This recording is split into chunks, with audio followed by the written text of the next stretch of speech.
Hi, my name is Sarah Guest, and I'm from the Dawson Lab at UC Davis, and today I'm going to be talking to you about evolutionary conserved mechanisms governing branched morphology in the aggregatively multicellular rhizarian amoeba, Filoreta ramosa. Multicellularity has evolved multiple times throughout the eukaryotic tree, most notably in metazoa and plants, but also in other protist lineages, in forms that aren't as widely studied. Aggregative multicellularity is one subset of development of multicellular life in which individual cells aggregate together to grow as a single organism rather than to develop as a colony. This leads to emergent properties, like the ability to spatially differentiate distinct cell populations of that organism to generate new structures with new functions, and overall increase in organism complexity. Aggregated multicellularity has also arisen multiple times throughout eukaryotes. The most common example is that of the social amoeba Dictyostelium in amoebozoa.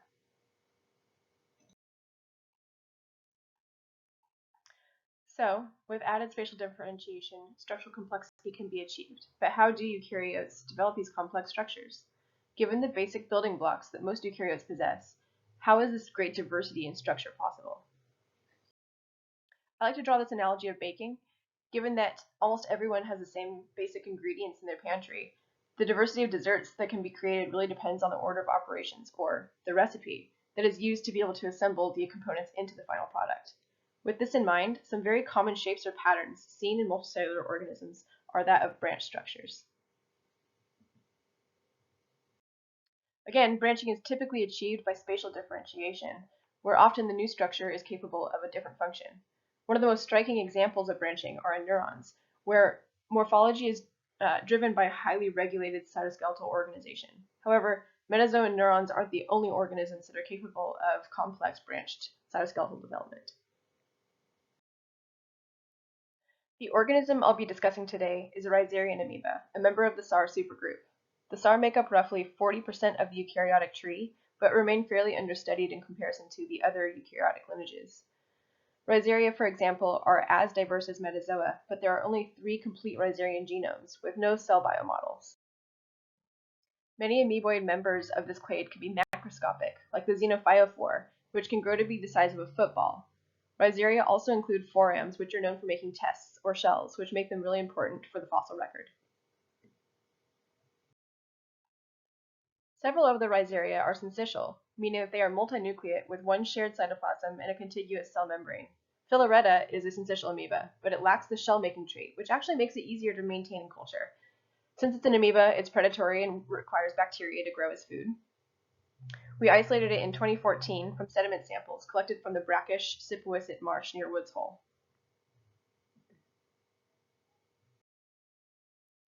Since then, I've worked to characterize the life cycle and development of the syncytial network.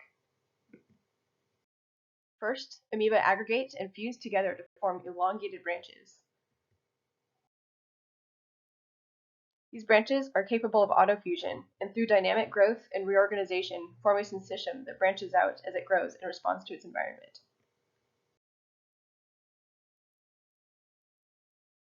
These branches become pretty complex and essentially have an increase in surface area as the syncytium grows outwards and consumes its meal.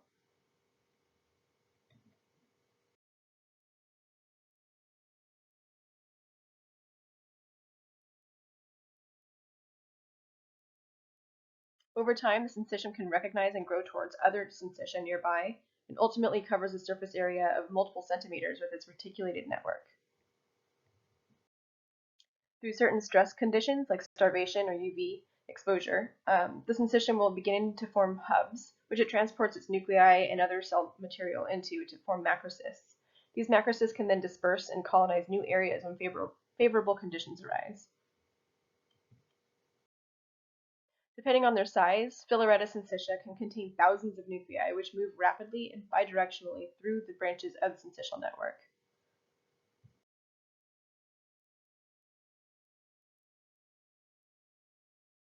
The patterns that we see in Filoreta are similar to patterns in other branching systems, like in neurons and other sensory signal input cell types.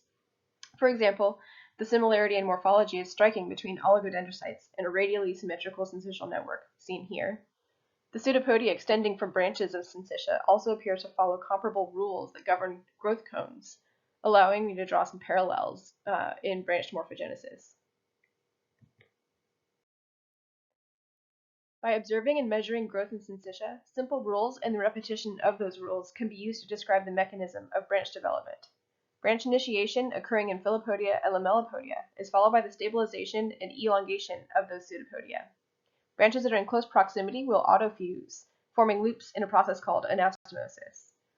Further stabilization and branching from those existing loops and branches leads to the elaborate branching and looped network patterning.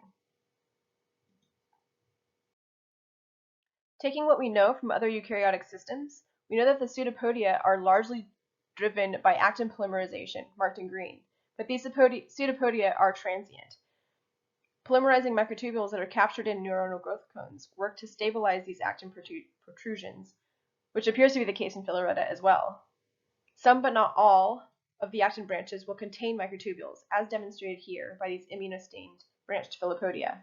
Here we see the actin Filopodia, and only some of the Filopodia are filled in with microtubules, here stained in magenta. Filoreta syncytia exhibit both Lamellipodia and Filopodia, and the network branches are stabilized when both actin and microtubules function in tandem. Another important aspect of determining cytoskeletal organization is the nucleation sites of the microtubules within these branches. Antibodies for the Rhizarian GCP3 homolog, a member of the gamma-Turk complex, and conserved gamma-tubulin antibodies, both of which are marked here in green, both localize along microtubules and at branch points within fixed syncytia samples. To quantify growth patterns and more closely discern how syncytial networks develop, I use tools that are used widely in studying neuron morphogenesis. It's called Schlull analysis, and it actually looks at the branch topology of a neuron or other arbored cell and measured with relation to the distance from the center or major branch focal point. So these concentric rings are drawn from where each radial distance from the center, and the number of intersections is based on how many branches there are at that distance. So in this way, neurons can be measured and then compared based on development and morphology of the branch distributions.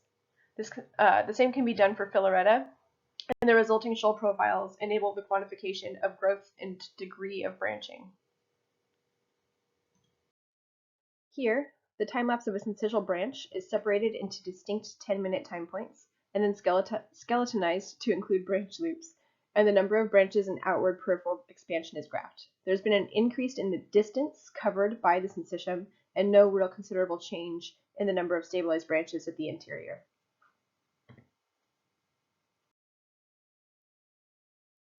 Treatment with cytoskeletal drugs alters the development of the network.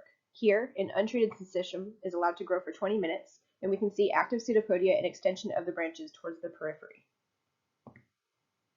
When treated with nicotazole, the network pseudopodia are still active, but the overall expansion and branch stabilization is perturbed, resulting in an overall decrease in branch number in the interior of the network.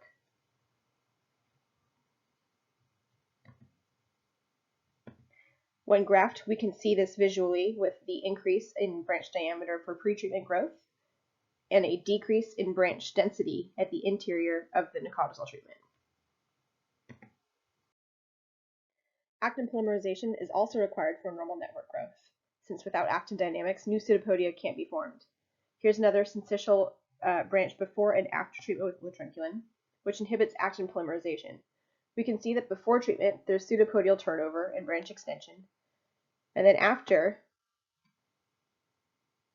lotranculin addition, the pseudopodia cease, and although there appears to be transport of cell material through these branches, there's no new pseudopodia being formed.